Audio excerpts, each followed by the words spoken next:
पश्चिम बंगाल में हम आपको दिखाते सनातन धर्म और संत महात्माओं की आज की स्थिति। पहले कैसा था और अब कैसा है, यहाँ पर बता दे कि भाजपा की सरकार आने से पहले तमाम साधु संतों और महात्माओं को सनातन धर्म के प्रचार प्रसार के लिए भय और दबाव के माहौल में कार्य करना पड़ रहा था। इस विषय पर भाजपा तथा विभिन्न हिंदू संगठनों द्वारा समय समय पर विरोध भी किया जाता रहा और कई आरोप भी लगाए जाते रहे। यहाँ भारत सेवाश्रम संघ के वरिष्ठ संत कार्तिक महाराज को भी सनातन धर्म के प्रचार और धार्मिक कार्यक्रमों के आयोजन के दौरान अनेक कठिनाइयों का सामना करना पड़ा था। सामाजिक और धार्मिक कार्यक्रमों की अनुमति प्राप्त करना कई बार मुश्किल हो जाता था। इसके बावजूद भी उन्होंने किसी भय की परवाह किए बिना लगातार सनातन धर्म के प्रचार प्रसार का कार्य जारी रखा गया। कहा जाता है कि उनके विरुद्ध विभिन्न प्रकार के आरोप लगाए गए, उन्हें बदनाम करने का कुप्रयास किया गया तथा उन पर दबाव बनाने के लिए कई मामले भी दर्ज किए गए ताकि उनका धार्मिक प्रचार कार्य को रोका जा सके। फिर भी उन्होंने पूरी निष्ठा और आत्मशक्ति के साथ सनातन धर्म की रक्षा और प्रचार प्रसार का कार्य जारी रखा गया।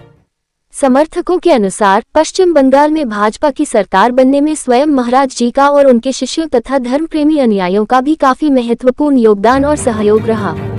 जिसका परिणाम मिला है कि सरकार बनने के बाद आज उत्साह पूर्वक यहाँ धर्म के प्रचार प्रसार में कार्यों को आगे बढ़ाते हुए कार्तिक महाराज जी ने दक्षिण कोलकाता के अजय नगर में एक भव्य महाहवन एवं पूजन कार्यक्रम का आयोजन किया गया है। इस अवसर पर उन्होंने स्वामी प्रणवानंद के आदर्शों तथा सनातन धर्म के संदेश का व्यापक प्रचार किया गया। उनके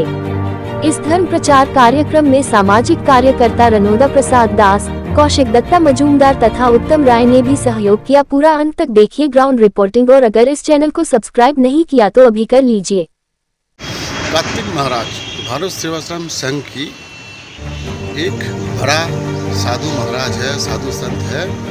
उन्होंने अपना आश्रम छोड़ के, अपना घमंड छोड़ के, एक साधु का जो क्रियाक्रम होता है कि सबका पास जाओ, सबका साथ रहो, सबका उपकार में लगे रहो और सनातन का प्रचार प्रसार और लोगों को अच्छी चरित्र और अच्छी मनुष्य बनाने के लिए लगातार प्रयास कार्तिक महाराज ने पश्चिम बंगाल तथा भारतवर्ष में जारी रखा है। लेकिन जब एक महीना पहले पश्चिम बंगाल में दूसरी सरकार था, कार्तिक महाराज और भाजपा का आरोप था, कई हिंदू संगठन का आरोप था कि हिंदू के लिए और सनातन के लिए प्रचार प्रसार ज़बरदस्त तरीके से करने में तरह तरह की दिक्कतें आती थी। लेकिन उसी समय में नहीं डर के कार्तिक महाराज ने लगातार प्रचार प्रसार में जुड़ा हुआ थे और जुड़ा थे और प्रचार प्रसार कर रहे थे जगह जगह पे, और हिंदू को जगाने के लिए, हिंदू लोगों को एकजुट करने के लिए और उनको सनातन का जो संस्कृति है उनको बरकरार रखने के लिए उन्हें लगातार प्रयास किया है। अभी जो भाजपा का सरकार यहाँ पे पश्चिम बंगाल में चल रहा है, उनमें भी अहम भूमिका कार्तिक महाराज का भी है। कार्तिक महाराज के ऊपर ही सनातन का प्रचार, यज्ञ, हवन ये करने के लिए उन्होंने जब सारा पश्चिम बंगाल में दौरा कर रहा था, इधर उधर जा रहे थे, उसी समय उनके ऊपर तरह तरह का लांछन, उनका केस उनके ऊपर लगा गया था। लेकिन फिर भी उन्होंने डर नहीं किया, डर अंदर में डर ना रख के उन्होंने सबको उत्साहित करते हुए उन्होंने अपना प्रचार प्रसार बढ़िया तरीके से करके उन्होंने हिंदू जो लोगों को जगाया और हिंदू लोगों के लिए उन्होंने अच्छी तरीके से काम किया है और उन लोगों को हिंदू संस्कृति को बचाने के लिए, हिंदू संस्कृति को अच्छी तरीके से पालन करने के लिए उन्होंने लगातार प्रयास किया है। भारत सेवाश्रम संघ आप जानते हैं वर्ल्ड फेमस है, भारत तथा वर्ल्ड की मतलब फेमस एक संगठन है। भारत सेवाश्रम संघ के पीछे बहुत लोग लगा रहते हैं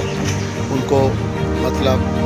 प्रॉब्लम में डालने के लिए, लेकिन फिर भी उन्होंने लगातार अपना सब जाति के लिए, सब धर्म के लिए उन्होंने सेवा का धर्म